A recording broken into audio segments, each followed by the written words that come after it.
President Trump's Thanksgiving holiday was probably more like ours than we might have guessed it would be. He went out of town to one of his favorite places with some of his favorite people and spent the weekend fending off questions from nosy people asking him why he hasn't done what they instructed him to do.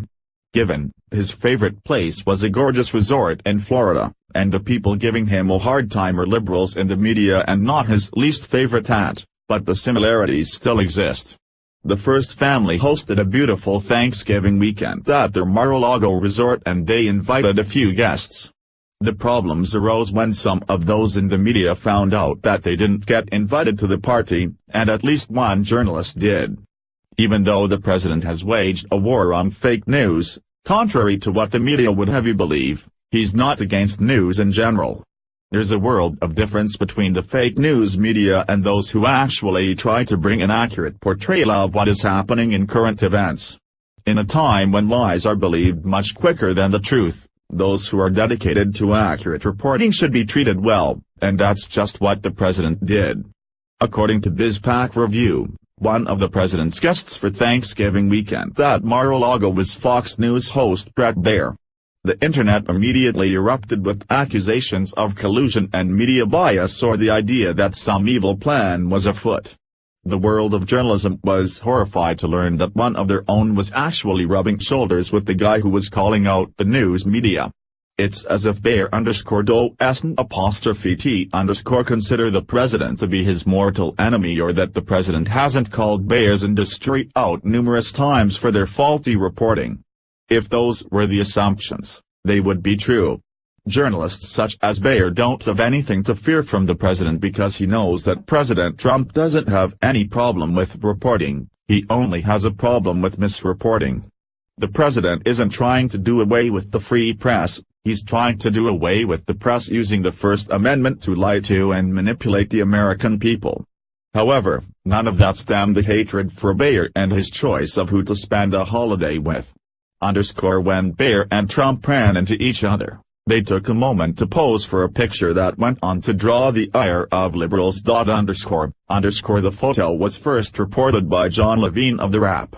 In a statement, Fox News said Baier had Thanksgiving dinner at the president's resort at the invitation of professional golfer Jack Nicklaus, with whom Baier and his wife stayed for the weekend.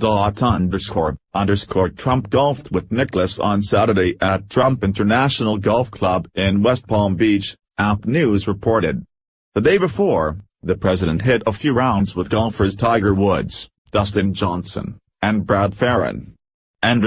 Even though the Fox News host only ended up at the president's resort because his host, a golfer who is friends with the president, invited him, the frenzy that there was media collusion would not be stopped. Apparently, even though the media has asked time and again for the president to be kinder to them, they don't approve of his choice.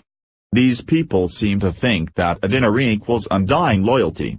Perhaps for a liberal, it does, but someone with journalistic integrity that they would like to retain is going to need more than just dinner to sacrifice a lifetime career. Unlike many on the Democratic side of the aisle, President Trump doesn't have plans to rule forever and doesn't ask people to throw away their lives in homage to him. This guy just seems bitter that they have money. That's a whole different problem for a different day. There's no indication that a burger and fries are what the Trumps were serving on Thanksgiving. But regardless, if CNN has no dirt, this shouldn't be a problem, and if they do, then the American people have the right to know, and Baier has the right to report anything that he is legally made aware of and wishes to stake his reputation on. President Trump has made no secret of the fact that he considers Fox News to be a much more reliable source of news than CNN or a few of the other news giants. That has to do with reputation and bias of the anchors, and like it or not, he's still entitled to an opinion. That being said, while the president doesn't have a close enough relationship with Baier like he does with other Fox anchors, but he's obviously not considered an enemy. The left and the media can get their panties in a wad if they want to, but it won't change the fact that the president is allowed to invite a reporter to his home to talk anytime he wishes. Everyone might not like it, or they might think that it's some sort of plot to overthrow cable news, But those who are accurately reporting what the American people want to hear about shouldn't have anything to worry about. Those who aren't should worry, though not because of the president's Thanksgiving guests. H/T, BizPack Review. Follow us on Facebook at Freedom Daily.